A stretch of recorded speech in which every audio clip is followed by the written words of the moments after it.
Empiezo el mensaje pidiendo disculpas. Buena manera de comenzar. Porque yo tenía pensado y creo, participé en el bosquejo de las predicaciones acerca de la paternidad de Dios hacia su pueblo. Y buscando ayer por la mañana la fecha de la reunión, la hora de la reunión de la Iglesia, buscando en otros boletines me di cuenta que Dani Nuño el día 13 de febrero ya predicó sobre este tema. Yo pensaba que él estaría más enfocado en la persona individual, pero incluía también su pueblo. Estuve escuchando el mensaje que predicó y llegué a la conclusión de que no voy a predicar en el enfoque que iba a predicar, porque él ya lo hizo. Y de ninguna manera quiero ni repetir, ni corregir, ni matizar. Creo que fue un buen mensaje. Y entonces digo, así que lo siento porque en vuestros boletines estará un bosquejo que no es el que yo voy a usar. Pero orando y buscando al Señor, el Señor me llevó a un texto que creo que puede ayudarnos a la pregunta o el tema que Dani introdujo. Al principio de su mensaje, Dani decía que estamos en una serie de mensajes tratando las tres personas de la Trinidad. Agustín decía que el nombre de persona no era el más adecuado porque nosotros como seres humanos, enseguida que hablamos de una persona, nos imaginamos a un ser humano. Y no es así con Dios, no es que sean tres personas diferentes. Sería más acertado hablar de personalidades, porque Dios es espíritu. Pero bueno, aparte de eso, el propósito, la serie de mensajes que estamos considerando es cómo relacionarnos apropiadamente con Dios Padre, Dios Hijo y Dios Espíritu. No creo que sea un tema baladí, sin importancia, sino creo que es importante como creyentes saber dónde están nuestras raíces.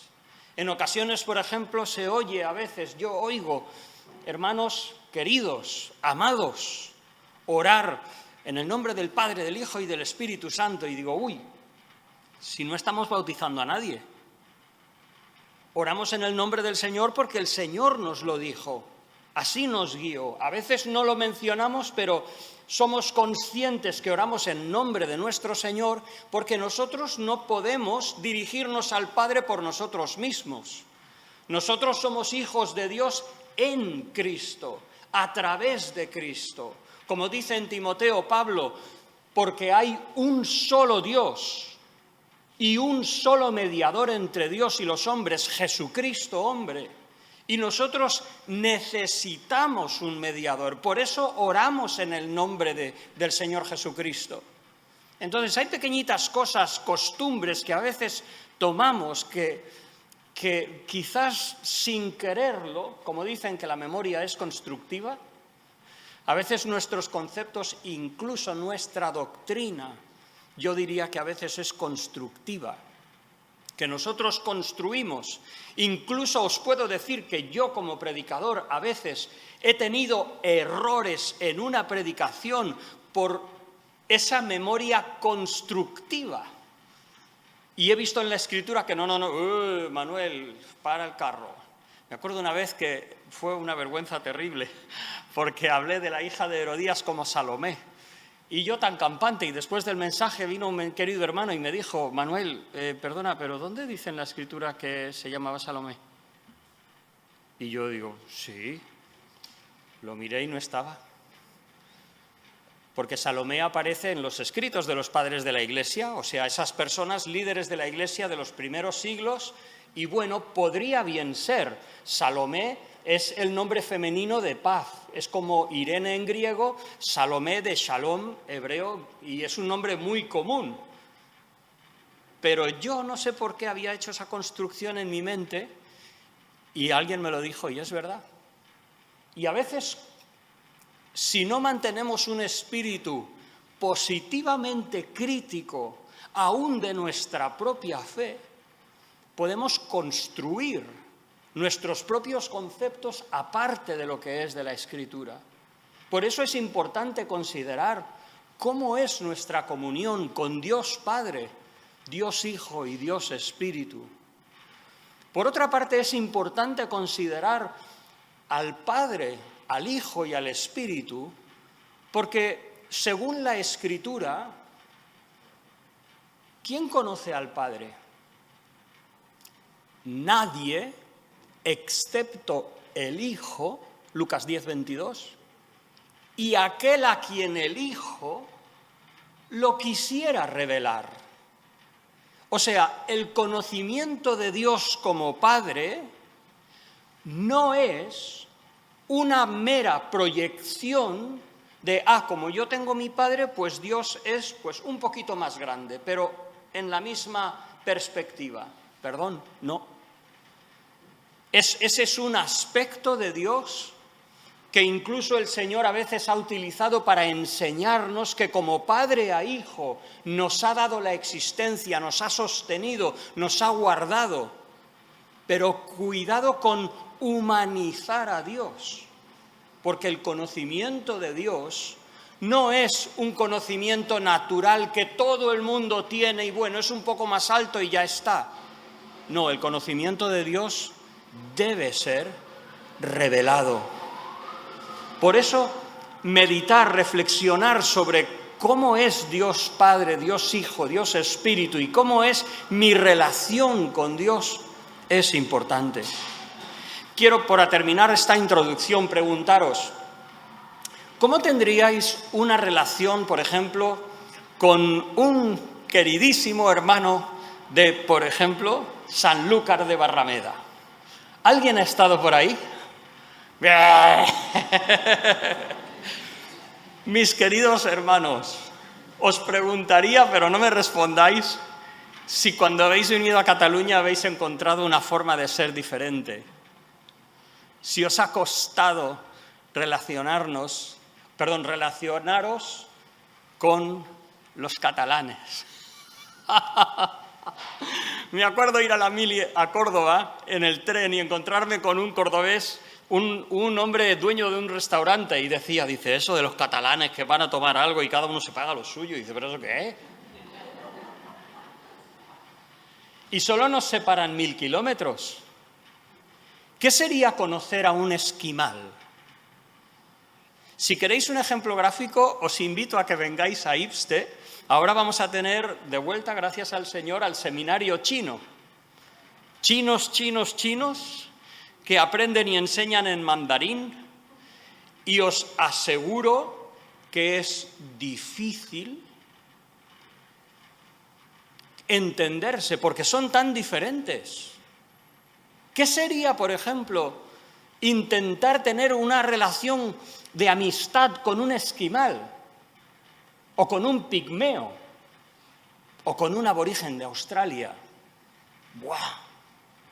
El otro día tuvimos en Ipste la visita de un misionero que está en la isla de Borneo, no en Malasia, sino en la parte sur de la isla de Borneo, y decía que llevan 6 años allí y todavía los nativos, amigos, algún amigo que tiene, todavía le tiene que decir, oye, mira, esto que haces, no, porque aquí se entiende mal, porque son de diferente cultura. Cuando pensamos en Dios, piensas que es como en los cuadros esos, católicos, que Jesús es de tez blanquita, es así como guapo, ¿no? Hace poco National Geographic sacó una foto de cómo probablemente sería Jesús atendiendo a los rasgos raciales de los judíos de esa época. Uy, este no. El Jesús de Miguel Ángel no, o de Leonardo da Vinci no. Por eso, hermanos, cuando hablamos de Dios Padre, lo veremos aquí, nuestro Señor Jesús, cuando habló con el Padre, habló como Padre Santo y como Padre Justo. que esa paternidad también es de Dios. Pues bueno, vamos a ir a la Escritura, vamos a leer este pasaje. Dejarme intentar ubicarnos en este contexto. Podríamos leer, por ejemplo, el capítulo 13, versículo 1, cuando comienza este contexto del aposento alto. El Señor Jesús, Evangelio de Juan, capítulo 13, versículo 1. El Señor Jesús ya había terminado su ministerio público. Aún podríamos decir que desde Lucas 19 vemos al Señor que su enseñanza pública había pasado a un lugar secundario porque trató en su último viaje de Galilea a Jerusalén un periodo de discipulado estrecho a sus discípulos.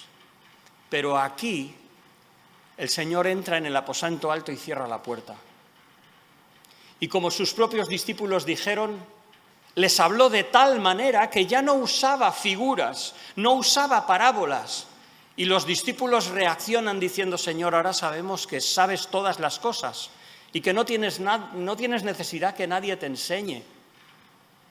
Se dieron cuenta que el Señor conocía como Dios. Capítulo 13 del Evangelio de Juan, versículo 1, dice, antes de la fiesta de la Pascua, sabiendo Jesús que su hora había llegado, para que pasase de este mundo al Padre. Como había amado a los suyos que estaban en el mundo, los amó hasta el fin. Capítulo 17, versículo 1. Quisiera reflexionar sobre nuestra ubicación y nuestra relación con Dios en referencia al Padre, al Hijo, al Espíritu Santo, no en este capítulo. El Señor trató capítulos 14 y 16 especialmente acerca de ese consolador que Él enviaría, que el Padre enviaría. Pero aquí vemos una escena peculiar, porque es, digamos, la oración sacerdotal del Señor Jesús. Por cierto, la oración más extensa del Nuevo Testamento, pero vemos quizás la oración más íntima, prolongada, desgranada del Señor Jesucristo con su Padre en el umbral de la cruz. Y creo que nos da una imagen preciosa de quién es el Padre, qué relación nosotros tenemos con Él, quién es el Hijo y qué relación tenemos nosotros con Él, y cómo ve nuestro Señor a la Iglesia que somos nosotros. Permitidme leerlo de punta a punta y luego meditar sobre tres aspectos. Es difícil hacer un bosquejo muy claro de este pasaje, porque el apóstol Juan, como es característico de su forma de escribir, y bueno, como es natural, los evangelios no es un manual de instrucciones, punto número 1, punto número 2, punto número 3. Y el apóstol Juan muchas veces escribe por asociación de ideas. Y el apóstol Juan aquí está recordando, más o menos en el año 90, algo que sucedió por el año, según se calcula, entre el 27 y el 30 después de Cristo. O sea, unos 60 años después. Pero hay ciertas cosas que no se olvidan. Y el apóstol Juan tenía muy claro que era necesario, y así le inspiró y le protegió el Espíritu Santo para que lo que escribiera fuera un registro preciso del mensaje de Dios para nosotros. Eso es la inspiración de la Escritura. Pues vamos a leerlo. Estas cosas habló Jesús y levantando los ojos al cielo, dijo: Padre, la hora ha llegado. Glorifica a tu Hijo para que también tu Hijo te glorifique a ti. Como le has dado potestad sobre toda carne, para que dé vida eterna a todos los que le diste. Y esta es la vida eterna, que te conozcan a ti, el único Dios verdadero, y a Jesucristo a quien has enviado. Yo te he glorificado en la tierra, he acabado la obra que me diste que hiciese. Ahora pues, Padre, glorifícame tú al lado tuyo, con aquella gloria que tuve contigo antes que el mundo fuese. He manifestado tu nombre a los hombres, las personas que del mundo me diste. Tuyos eran y me los diste y han guardado tu palabra. Ahora han conocido que todas las cosas que me has dado proceden de ti. Porque las palabras que me diste les he dado y ellos las recibieron y han conocido verdaderamente que salí de ti y han creído que tú me enviaste. Yo ruego por ellos, no ruego por el mundo, sino por los que me diste, porque tuyos son. Y todo lo mío es tuyo, y lo tuyo mío. Y he sido glorificado en ellos, o podríamos leer por ellos.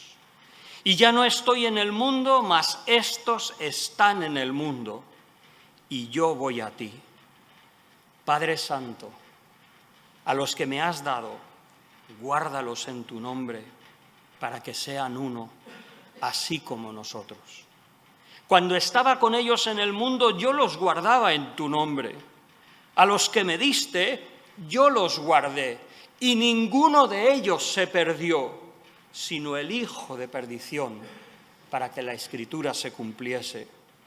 Pero ahora voy a ti, y hablo esto en el mundo para que tengan mi gozo cumplido, completo, pleno, expandido en sí mismos. Yo les he dado tu palabra, y el mundo los aborreció, porque no son del mundo, como tampoco yo soy del mundo. No ruego que los quites del mundo, sino que los guardes del mal. No son del mundo, como tampoco yo soy del mundo. Santifícalos en tu verdad, tu palabra es verdad. Como tú me enviaste al mundo, así yo los he enviado al mundo. Y por ellos yo me santifico a mí mismo, para que también ellos sean santificados en la verdad. Mas no ruego solamente por estos, sino también por los que han de creer en mí por la palabra de ellos, para que todos sean uno, como tú, oh Padre, en mí y yo en ti, que también ellos sean uno en nosotros, para que el mundo crea que tú me enviaste. La gloria que me diste yo les he dado, para que sean uno, así como nosotros somos uno. Yo en ellos y tú en mí, para que sean perfectos en unidad, para que el mundo conozca que tú me enviaste y que los has amado a ellos, como también a mí me has amado. Padre, aquellos que me has dado, quiero que donde yo estoy, ellos también estén conmigo, para que vean mi gloria que me has dado, porque me has amado desde antes de la fundación del mundo. Padre justo, el mundo no te ha conocido, pero yo te he conocido, y estos han conocido que tú me enviaste, y les he dado a conocer tu nombre y lo daré a conocer aún, para que el amor con que me has amado esté en ellos y yo en ellos. ¡Buah! 3 partes en este capítulo entiendo que podríamos desgranar para ayudarnos a poder entender toda la enseñanza que hay aquí. En primer lugar, vemos al Señor Jesucristo presentándose ante el Padre y orando por Él mismo, por el Hijo, pidiendo al Padre que le glorifique, porque el Hijo le ha glorificado en la tierra. En segundo lugar, lo que vemos es al Señor orando por sus discípulos, y más concretamente sus discípulos inmediatos. Y primeramente lo que hace el Señor es ubicar a esos discípulos, describirlos, y luego pide por ellos 4 peticiones. De verdad, ¿no te da paz cuando alguien ora por ti? Pues hay 4 cosas que Jesús, el Hijo de Dios, oró al Padre por ti. Y ora, porque sigue intercediendo por nosotros. Y luego, en tercer lugar, lo que vemos es al Señor Jesucristo pidiendo, no solamente por los suyos, inmediatamente, sino por aquellos que han de creer en Él sin ese contacto directo, por la palabra de esos testigos. Y ahí estamos nosotros, directamente. Cuando el Señor dijo: sobre esta roca edificaré mi iglesia, estaba pensando en los primeros creyentes, pero también en nosotros. Así que entiendo que esta oración, que encuentro uno de los momentos más peculiares del Nuevo Testamento de la vida del Señor Jesús. ¿Por qué? Lucas 18, los discípulos le dicen al Señor: Señor, enséñanos a orar. Juan el Bautista enseñó a orar a sus discípulos. Y el Señor les dice algunas cosas: oraréis así, tal cual, no sé qué. Pero fijaos qué momento tan íntimo, tan trascendental, justo antes de Getsemaní, justo antes de la cruz. Y el Señor ora a su Padre en esa forma íntima y única entre Él y su Padre, a oídos de sus discípulos. ¿No era eso una lección objetiva? ¿No era eso una muestra de cómo dirigirse al Padre? Cuando luego el Señor diría: subo, qué interesante, a mi Padre y a vuestro Padre. Mi Padre, porque hay una relación única entre el Señor Jesucristo y su Padre, que de ahí no participamos ninguno, pero luego vuestro Padre, porque ahí estamos todos. Y Dios no tiene hijos predilectos, sino que somos sus hijos en conjunto. Permitidme algunas reflexiones en unos pocos minutos acerca de este pasaje que espero os sirvan para orientaros a volver a leer este pasaje algún día, disfrutar de esta profundidad insondable de la relación entre el Hijo de Dios y su Padre a ojos humanos, porque Juan estaba intentando plasmar en un escrito este momento tan especial antes de la cruz. En primer lugar, la persona de Jesús y el Padre a oídos de sus discípulos. Y lo que vemos básicamente podríamos decir 4 cosas. En primer lugar, la oración del Señor, cómo oraba. En segundo lugar, cómo ora por sí mismo. Creo que esto nos enseña tanto de cómo orar por nosotros mismos. En tercer lugar, los valores, los planes del reino de Dios. En cuarto lugar, los términos de una relación con Dios. En primer lugar, la oración. Algo que a veces como evangélicos no hemos trabajado demasiado. O sea, ¿cuál era, si os puedo preguntar, cuál era la postura regular de oración de las personas a Dios? Una vez grabé un vídeo y oré con los ojos abiertos y alguien me dijo, dice, ¿estás leyendo la oración? Digo, no. ¿Y por qué no cierras los ojos? Yo dije, mira, no los cierro porque hubo una vez en un funeral que una mujer que no era creyente no entendió por qué orábamos con los ojos cerrados y se acercó muy graciosa y me dijo, dice, he disfrutado mucho el culto, dice, pero no cierres los ojos, que los tienes muy bonitos. ¿Qué dice del publicano y del fariseo? El publicano no se atrevía a mirar sus ojos al cielo, porque esa era una postura común. Y lo que hizo fue encorvarse y dar golpes de pecho. Nosotros cerramos los ojos y bajamos la cabeza casi siempre. ¿Por qué no levantar los ojos? Señor Dios mío, poderoso, Rey de los cielos y la tierra. Jesús alzó los ojos, una actitud de reverencia, confianza, expectación de ayuda, Esa es nuestra relación con Dios nuestro Padre. Un espíritu de confianza, de afección filial. Se trata de la actitud normal de la oración. Y dijo, Padre. Una expresión que era la continuación de toda su vida.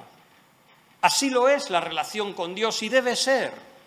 Nosotros, cultura occidental, sumida en las tensiones de una publicidad constante que pretende que estemos insatisfechos con toda nuestra vida, que tu coche no vale, tienes que comprarte otro, que vives en una casa pequeña, tienes que comprarte otra, que tienes que hacer esto, que no se te ve bien, que se tiene que verte mejor. No. Tengamos tiempos de oración.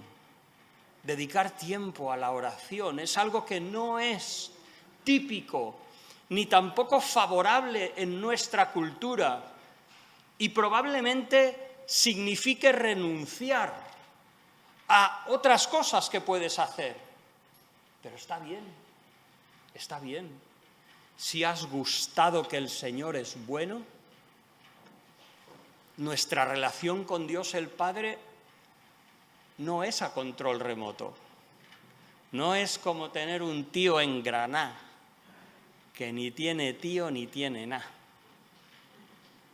Es tu Padre que te oye. Padre, la oración. Curiosamente, la hora ha llegado, dice el Señor, y comienza a hablar en tercera persona. A veces no os pasa que sin querer vuestras oraciones se convierten en yo, mí, dame para mí, porque sufro, porque mira lo que me pasa. El Señor ora en tercera persona. Glorifica a tu Hijo.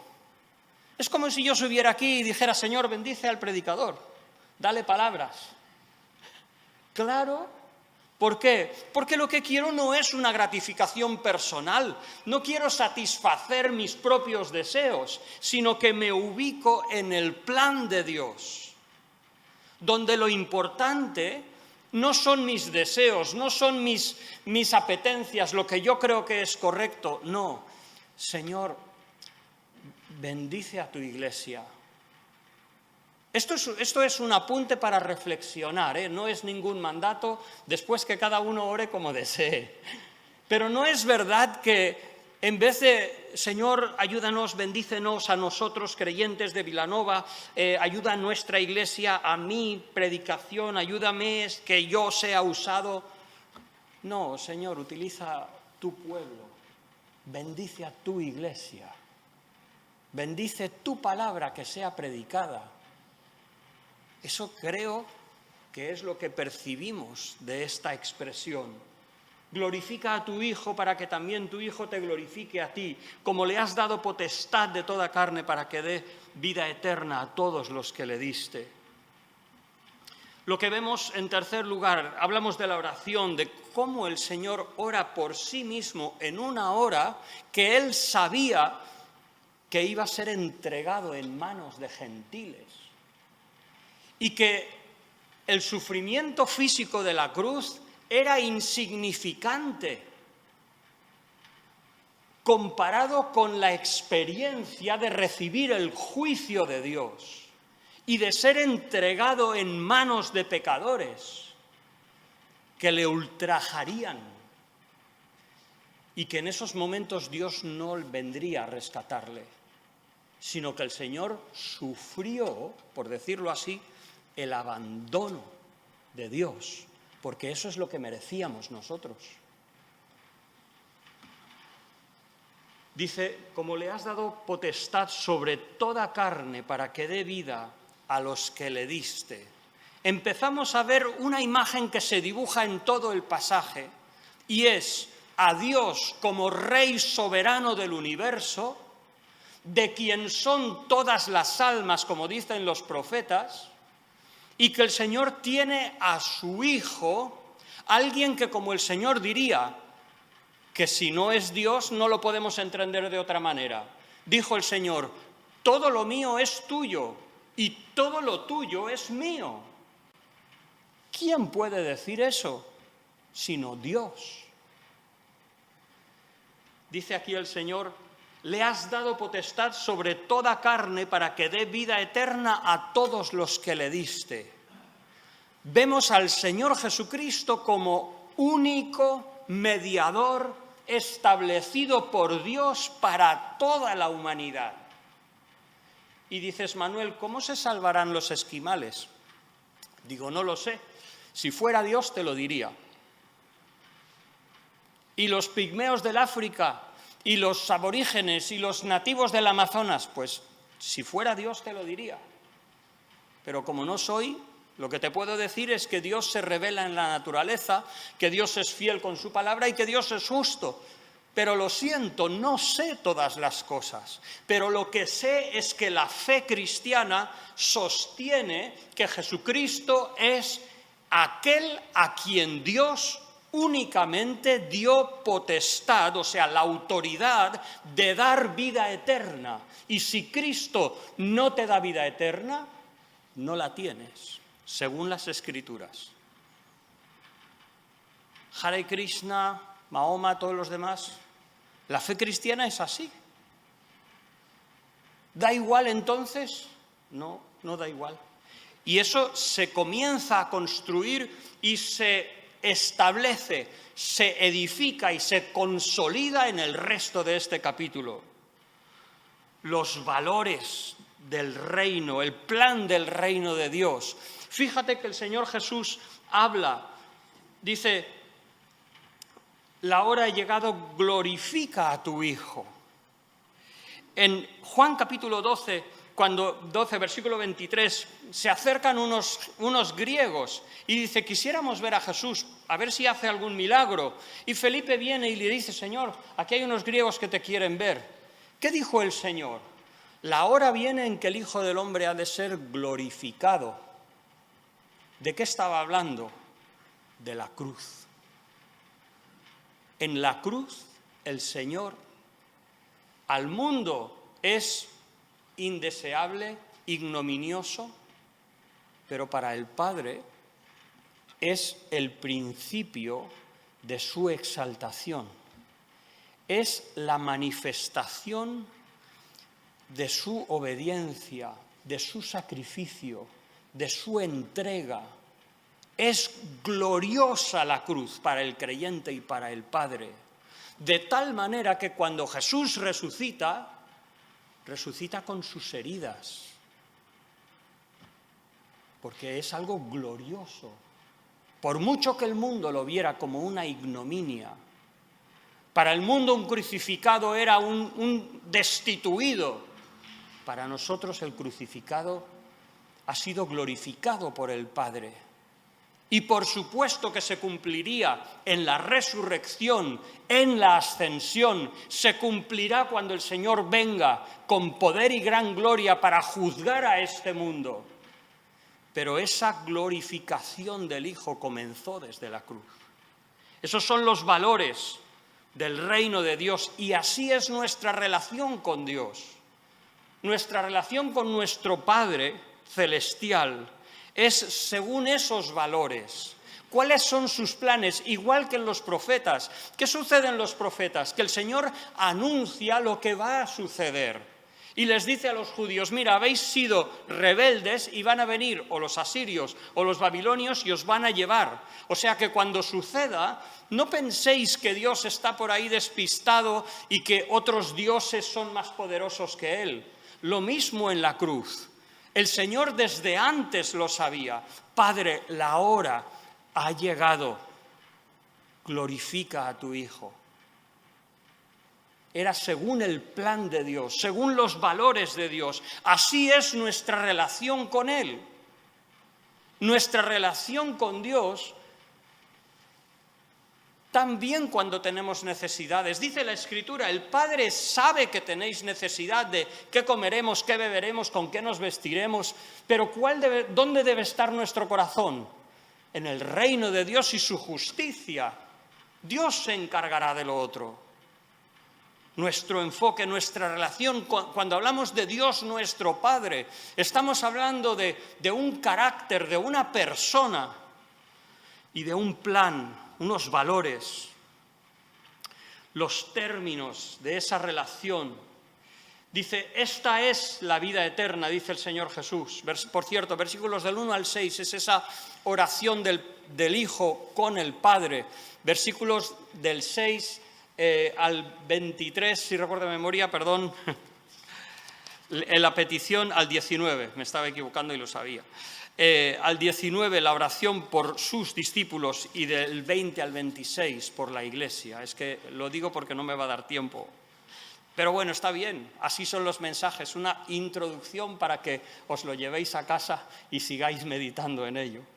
Estamos mirando en primer lugar eso, estamos tratando de responder con este mensaje a cómo es nuestra relación con Dios, pensando en Dios Padre, Dios Hijo y Dios Espíritu. Y lo que vemos es que Dios no es simplemente hay un Padre que está ahí, alguien un poco más grande que mi Padre, no. Es quien envió a su Hijo.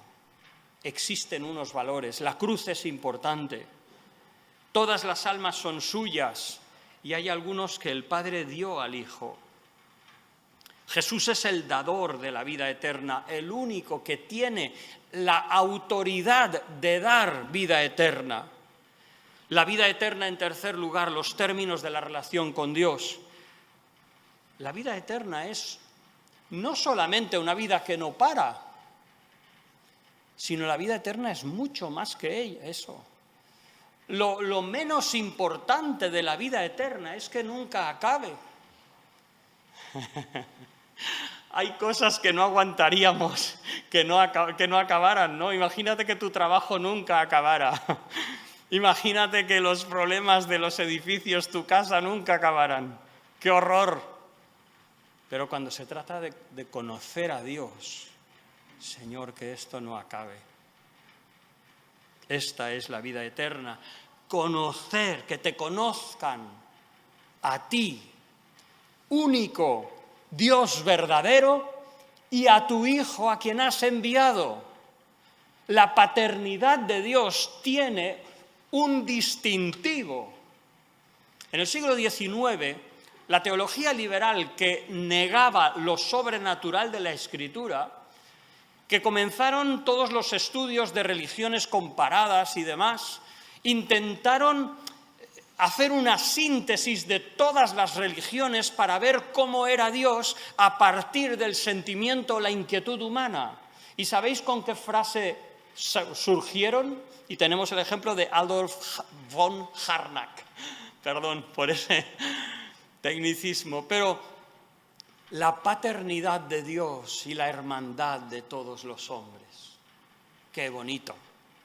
En un sentido, sí, Dios es Padre, es originador de todo el universo. Pero aquí es otra cosa. Aquí el Padre es el único Dios verdadero. Un Dios que ha sido expresado, como luego dirá, he manifestado tu nombre, he dado a conocer tus palabras, se las he dado a ellos. Ellos han entendido que salí de ti. Son diferentes. El Padre no es cualquier Padre. Eso de que Dios, Alá, Jehová, todos son iguales, primero es un poco de ignorancia, porque si tú lees cómo se describe a Alá, o cómo se describe Jehová, o cómo se describe, son descripciones diferentes, no son lo mismo. Pero además la Escritura nos lo aclara, y nos aclara que no es un Padre general, sino es el único Dios verdadero que ha sido revelado por su palabra, el que ha sido manifestado, expresado, comunicado, revelado por el Hijo. Y el pueblo de Dios, los hijos, no son todos, no es la hermandad de todos los hombres. Y voy acabando porque ya se nos va el tiempo, pero no dice el Señor, pido por estos, dice, no te pido por el mundo. Y cuando luego habla de enviar a los suyos, ¿qué dice? El mundo los aborrecerá porque no son del mundo como yo tampoco soy del mundo. Hermanos, el Hijo de Dios es la persona que, escuchando el mensaje del Evangelio del Señor Jesucristo, lo acepta como verdadero. Y hay un paso de muerte a vida. Total, como resultado, entre los hombres hay dos tipos de personas: los hijos de Dios y los que todavía no le han aceptado. Y aunque el Señor Jesús en algunas ocasiones oró por todos los hombres, Padre, perdónalos porque no saben lo que hacen, aunque el Señor a veces nos dijo que oráramos por nuestros enemigos, aquí, en esta oración estrecha, particular, que nos muestra nuestra relación con Dios, dice: Señor, yo no pido por el mundo, sino por aquellos que tú me diste. Y en un momento dice: porque tuyos son. No es lo mismo el creyente que el no creyente. La fe cristiana no se contagia ni desaparece así por casualidad. Es un nuevo nacimiento, es una decisión que abarca toda tu persona, tu entendimiento, tu voluntad, tus emociones y el Espíritu Santo de Dios ahí en medio, que graba su palabra en tu corazón. Pues bueno, no tenemos tiempo, pero está bien. Sigo simplemente mencionando: el Señor ubica a los suyos. En primer lugar, esa oración entre el Padre y el Hijo, y nosotros aprendemos de Dios Padre, de Dios Hijo, Dios Padre soberano del universo, Dios Hijo, la revelación de Dios, el señalado, como Jesucristo mismo dijo, Juan capítulo 6, Él es el señalado del Padre, Él es el único mediador a quien el Padre ha enviado. Las palabras que Jesús traía son las palabras de Dios, no son las que Él se inventó o intuyó. Y cuando ora Jesús al Padre, dice: Señor, ellos guardaron tus palabras, entendieron que eran tuyas y no mías. Qué importante que igualmente yo diga: lo que yo digo no tiene ninguna importancia. Lo que dice la Escritura, eso sí. Y si yo hablo conforme a la Escritura, pues entonces en esa medida. Pero bueno, lo que pide el Señor por nosotros, cómo es nuestra relación con Dios, dónde se debe apoyar, qué énfasis, qué color tiene que tener. Dice: Padre, guárdalos en tu nombre. Y dice: para que sean uno. Dice: Padre Santo, que sean uno. Aún manteniendo las diferentes personalidades nuestras, igual que el Hijo y el Padre no son la misma cosa. Por cierto, las iglesias unitarias aquí no sé qué harán, porque ¿estaba Jesús hablando consigo mismo? ¿No? Si dicen que no tiene... Pero bueno, ellos son uno. ¿Por qué? Porque aunque son dos personalidades diferentes, el Espíritu Santo otra, pero hay tal unidad de propósitos, de valores, de coordinación de su voluntad, de planes, sobre todo, y una cosa que se subraya en este pasaje, de amor mutuo, que se puede decir que son una misma cosa. Y eso, que es una realidad en Dios, el Señor quiere intensamente para sus discípulos, y 3 veces lo repite para su iglesia en general: que sean uno, perfectamente en unidad, como tú, oh Padre, en mí y yo en ti, para que ellos sepan que me has amado, para que mi amor esté en ellos, tu amor en ellos y yo en ellos. ¿Os dais cuenta qué armonía? Esa es la relación de la Iglesia con el Padre. Para terminar, ¿cómo es nuestra relación con el Señor? Dediquemos tiempo a la oración y a su palabra. Si una cosa destaca de este pasaje es su palabra, el conocimiento de Dios. leamos su palabra. ¿Por qué creen las personas? ¿Por milagros? No.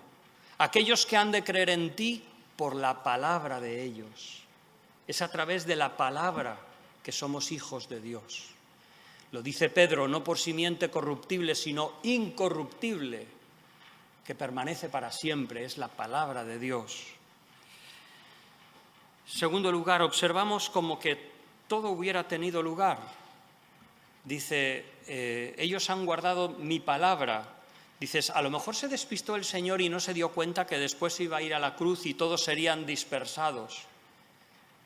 No, claro que se dio cuenta. Lo que pasa es que el Señor, cuando mira los planes de Dios, lo ve todo como ya terminado. Nosotros podemos mirar al Señor y decir, Señor, las puertas del Hades no prevalecen contra tu iglesia. Y aunque pasemos momentos difíciles, miramos a los planes de Dios con confianza y fe. Esa es nuestra relación con Dios, nuestro Padre. Otro aspecto claro de nuestra relación con Dios es que hay una distinción esencial entre el mundo y el creyente. ¿Lo has experimentado? ¿Sabes lo que estoy hablando? Si no, te animo a que hables con cualquiera de nosotros para que seas de Cristo. Y por último, también, como no, como el Señor enfatizó, que seamos uno. ¿Cómo el Señor pensaría cuando los corintios dicen, yo soy de Pablo y yo soy de Cefas, yo soy de Apolos, a mí me gusta ese predicador, me fascina, el otro no tanto? O cuando unos a otros se llevaban a juicio delante del mundo, ¿cómo se sentiría el Padre después de esta oración, repitiendo una vez y otra vez, que sean uno como tú, oh Padre, en mí y yo en ti? Incluso cuando Pablo y Bernabé discutieron hasta tal punto que uno se fue para un sitio y otro para otro, qué triste. Yo creo que el Señor se dolió en ese momento, aunque luego los usara a los dos para expandir el Evangelio, pero qué momento más triste. Que nos guardemos en nuestra relación con nuestro Padre, también de nuestra relación con nuestros hermanos. Muchas gracias, que el Señor os bendiga.